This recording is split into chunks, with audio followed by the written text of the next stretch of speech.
everybody. This is Brown Carmen with Mustard Seed Radio 704, and I am here with Jessica Cooper. This is part 2 of her journey into surrogacy. This show is brought to you by Pretty in Pink Nail Studio, conveniently located in Rochelle Salon Suites in Charlotte, North Carolina. So, Jessica, we are going into the second part of this interview, and I just wanted to ask you, what life lessons, if any, did you experience while being a surrogate? The life lessons I learned. Do not care about what anyone thinks. People are going to have their opinions. They're going to think that it's unnatural. They're going to think, why are you doing that? Why? You going to get attached to the baby? Why would you do that? Even concerns about what race the baby will be. Even down to the couple, and they're black or they're white, what race they are, everyone's not going to be okay with the decisions that we make. Right. So set aside what others think and just focus on what you're trying to do and what's important, and focus on the goal.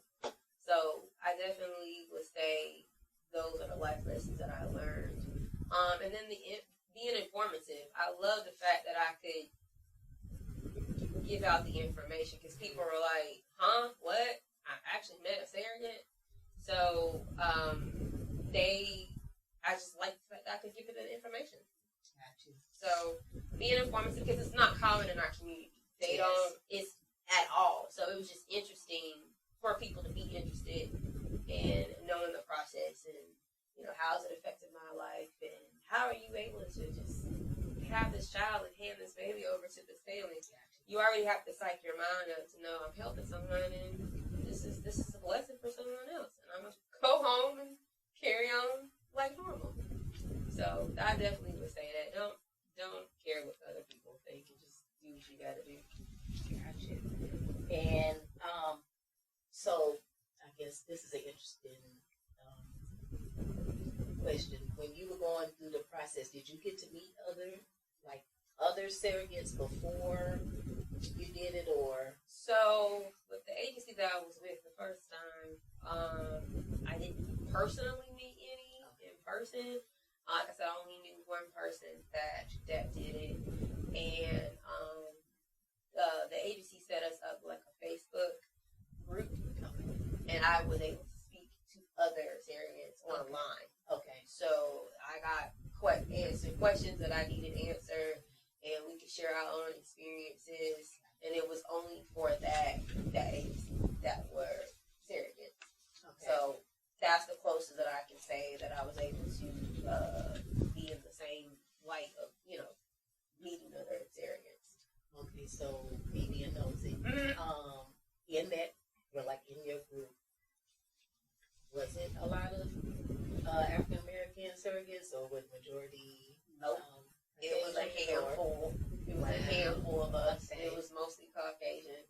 But, everybody was able to have their own platform and share their experiences, share pictures, or any questions that they had. But, no, it wasn't a lot of us. It's not common with us.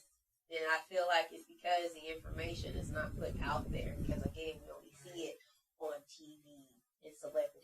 You don't think, I never thought that that's something that I would do. I didn't even know you could just go online and put the application in and get approved.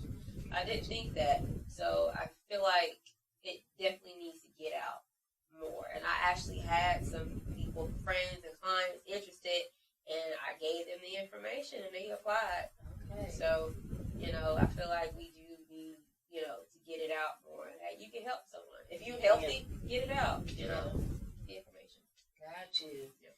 Okay, so what advice pretty much would you offer, somebody wanting to be a surrogate? Like, what are things you wish that, even though you knew somebody that was one, but what are things that you wish you knew before becoming a surrogate?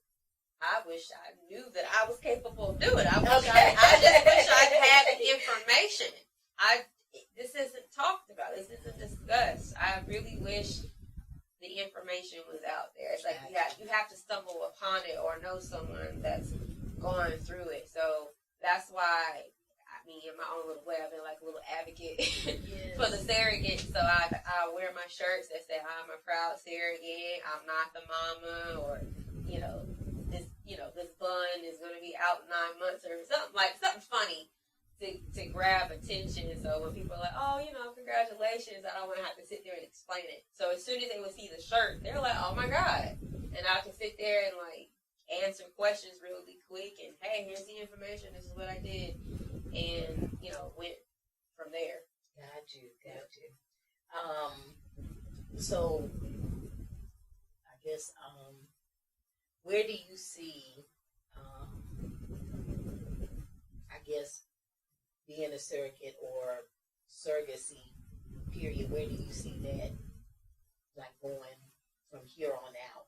Do you think more African American women would want to be a surrogate, or do you see this being like a more aware topic as far as people considering to even have a surrogate? So where do you see that? I do see it growing. Now more information is out there, and you actually know someone that's been through it. I definitely feel like it'll open up doors and opportunities for women of our color to want to be more involved with that and actually help someone. Okay. So I definitely feel like it's something positive. I got so much fulfillment from it afterwards. Of course, like after I gave birth to the baby, I wanted to see her, and the parents were more than happy to allow me to see her and hold her. But I don't know. I felt like I can't choose it. Well, I felt like like powerful or something. I don't know how to explain it. Like I felt like I accomplished something so amazing that I never thought was even on like some type of bucket list of mine. I just felt like proud, like I did that. I did that, and still worked, still carried on. No one knew, and I went right back to work. Not too long after that, and like it was nothing, went back to normal. That's what I was going to ask you. How do you, now since you've done that experience, how do you view the world and different things opposed to before you even went on that journey? Like, how does that translate for you now? It just tells me that I'm capable of doing anything that I put my mind to.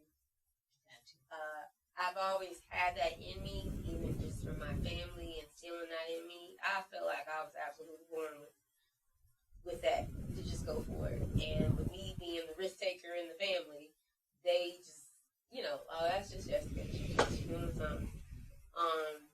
But my family, they're positive about my decisions. They know I wouldn't put myself in a position where it would harm me. And they're always, behind me, supportive in every decision, every school I went to, whatever I wanted to do, they've been 100%.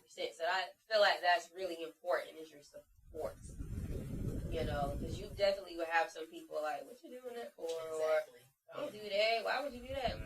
If it's not harming you in any kind of way, why not? Everyone else is able to do this, so why not help someone? I feel like we're on this earth to help people, not just for personal gain, but to help someone. Yeah. So I heard you say you were able to talk to the family. So are you still in contact with them? We're still in contact here and there. The agency leaves it up to me and the parents to want to communicate. They don't really get too involved. They do ask, like, doing the process that we stay in touch at least once a week. But after everything's said and done, delivery, they leave it completely up to us how we want to communicate with one another. So, like, they'll give updates or how the baby's doing. And, from other surrogates, I've heard that they have invited them to, like, birthday parties and, they're still involved with them. Because, that child is going to want to know, how did I get here? Yes. So what I I did, I scheduled a photo shoot, a maternity photo shoot for me and the parents. And I had seen these ideas from other surrogates. I was like, oh yeah, I can do that. So, did it and got all the pictures printed out, and I sent it to the parents just for memories and things, so they could show their child, hey, this is who carried you and had you, and went from there. And it was memories for me too. Yes. To see that dynamic and how everything played out. And I just think everything was wonderful because I never had a photo shoot, maternity photo shoot. I just wanted to experience that. And I had the desire to want to, I don't know, some women might think this is insane, but I wanted to be pregnant again. I wanted to experience because I was a little younger when I had my son, and a lot of the things that I didn't do, I was able to do Oh, now. Okay. Yeah, it was like, I don't know, like playing cosplay in a way. Like, oh, the cute little dresses, and, put on a little, bathing suit, a little maternity bathing suit, and, I got that feeling. I know some people would probably think, well, would you be attached to the baby? No, because I already knew what the mission was. Gotcha. And I like to get dressed up and get things and do all that. So I had fun with it. I literally had fun with the whole experience. I'm trying to think, do I have anything else? Because you pretty much explained. Okay. So, we'll wrap up. Thank you again for sharing your experience with us. And again, let everybody know how they can get in touch with you. So again, my business page is Pretty Pink Nail Studios. You can either go online at www.prettypinknailstudios.com. My Instagram, TikTok, and Facebook are all Pretty in Pink Nail Studio. That is with a N, not I-N. Also, if you want to follow me personally, Facebook, Jessica Cooper, or TikTok or Instagram, Barbie_Jessica.